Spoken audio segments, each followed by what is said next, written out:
Hey everyone, I wasn't planning on doing another video tonight, but I ran into something. So, when you take your radiators out of your house, of course you have these holes in the floor. We're putting them back in, so we'll probably be reusing a lot of the holes, but until that happens, we kind of need to plug them because we're getting a draft from the basement. The basement's usually at 44 or 50 degrees during the winter, and the course up here is between 70 and 72. So you have cold air rushing in from the holes, just wafting into the air and causing cold spots and all sorts of manner of fun. In fact, if you have radiators, there's no doubt that that floor hole doesn't fit perfectly around your pipe. You know, the pipe is ever so much smaller than that hole, and it has an air gap all the way around it, and you're going to have problems with air leaking into the house. It probably is not so much noticeable in winter because that pipe's going to be hot, and it's going to heat up that little area around that. But like we're going to go with the PEX, aluminized PEX, to draw or to bring the hot water to the radiators. It's going to enable us to carry heat longer and higher temps than the old cast iron radiators. Plus, it lets me zone each radiator individually. So if I want to have one room colder than the other, I don't have to have the whole house just piping hot because it's all on the same leg on a gravity-fed system that's been modified through the years. We still have the gravity loop in the basement, which I'm probably going to take out because you hit your head on it. Even though we have a deep basement, it's right there. Your hair like skims over it, and I'm like 6 foot. So, and it just makes a mess down there. There's pipes and everything everywhere. So when I put the radiators in, I'm going with an on-demand boiler and all that. I'm also going to redo the watering system down there because I just have stuff everywhere. Shut-offs everywhere. You can't find a shut-off if you wanted to. But anyway, it might be a good time to plug up some of those holes in the floor with some insulation or something that's going to fill that void. Insulation or caulk or spray foam, something. That way you can keep the cold air and even the smell from the basement from getting up into your house. Because I had a hole there, hole here, a whole bunch of holes over here. I know I have tape over them right now because I was going to reuse them. So there's no point in me doing spray foam or anything in them. I believe these two went up to the small bedroom above us. Those two went up to the bathroom. And then, of course, these fed the radiator that went right here between the windows.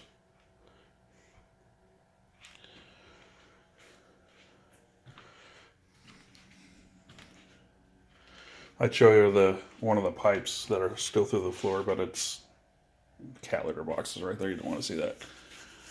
Anyway, doing back to the weight pockets, but doing the checks on the windows, especially when it's cool out. And the coldest hours in the morning are typically between 3 and 7 or 8 in the morning, out here anyway. It's pretty good in Colorado too. Your coldest hours are right just before dawn, and just as dawn was coming up, it just gets ridiculously cold, especially in the winter. But you can feel your hand in here.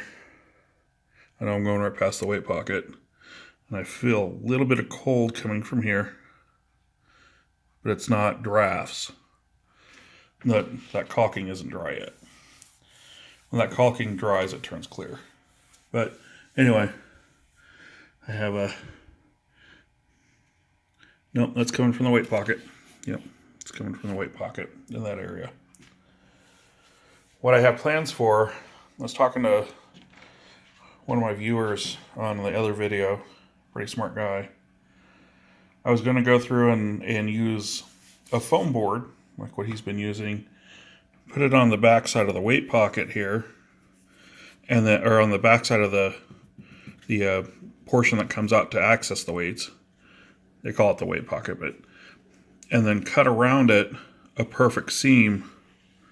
So when you open this pocket door, you get in there and you can pull that other seam out, and it would be a perfect seal around that door. But I was thinking about too, That shouldn't be leaking. The bottom sash should be sealed good enough against the parting bead, this piece right here, that it doesn't leak. And that's what you get with the bronze flashing. It prevents that leak, the spring bronze. So a way I can control that, and I have a photo of it, I can't put that in here right now, but is I had a board that went across here. And I measured from the bottom, from side A to side B, measured the middle from side A to side B, and measured the top from side A to side B. Made sure the window was the same distance apart from each other. And the other window, I noticed that the middle had bowed out ever so slightly like that, and then came back in toward the top. The tops and the bottoms are fixed positions. So they have a header board that goes across the top there, and they're rabbited into it and then nailed. Same with the bottom. But the middle doesn't have any support. It's just free floating in there. So you can move the middle a little bit from side to side. I don't want to move that too much. The weight's right there. I want it to go through a window. But you know, with that movement from side to side, you can get a tighter window that way.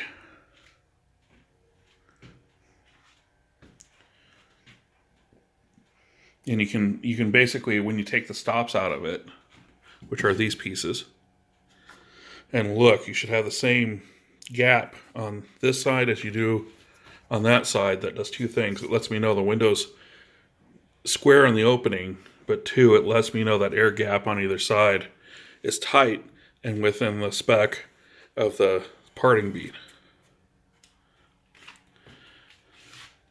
This window, when I have it set up, you always end up having a little gap here on the top of the window. But this window seals against the parting bead. I have no drafts in this window whatsoever. I did have to do a little augmentation because somehow in the past someone sanded the crap out of this window and it's a different size than it used to be. So I put a little piece of foam sticker on there. This window isn't probably going to go down very much. So I figured that would be good for now until I can either remake the sash or make that part of the sash or permanently fix that. But that's good enough for now in winter. And I have a little bit of tape here. That's not from a draft, it was just from old. I haven't peeled it out of there. Might as well peel it out of there.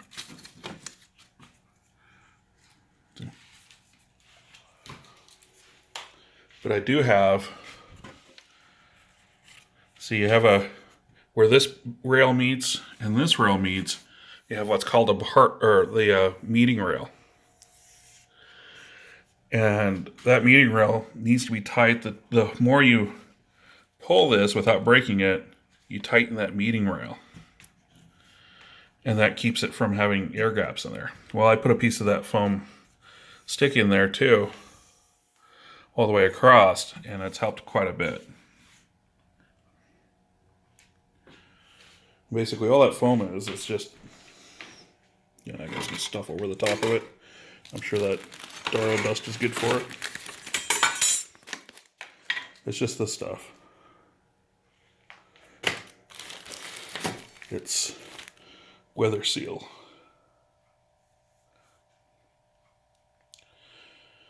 If I could get something thinner than 3/16, I would. And it's just temporary until I can get some spring bronze in here. Spring bronze is expensive.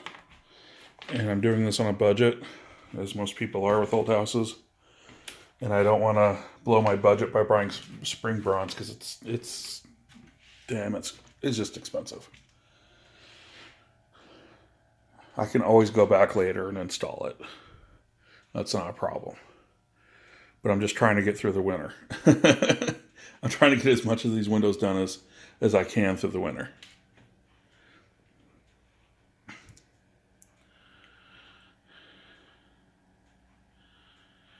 Anyway, just before I go to bed. I was just going to make this video since I was thinking about it and talking to myself. I'm like, hey, I might as well make this into a video so y'all can hear me ramble.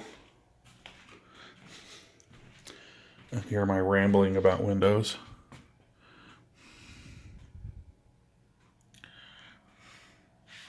Doesn't that look beautiful? That's actually shellac. It's shellac on all of this. So we did a stain and then we did shellac. 3 coats of shellac. That makes it look wet, which is awesome. Has a slight gloss to it. It's not a matte. It's not a semi-gloss. It's kind of, it's kind of in the middle, which is nice because you have the light catching it on certain parts, like right there, right there. But it doesn't like, if it was totally glossy, it'd totally just be bathed in white right now because of the light in here.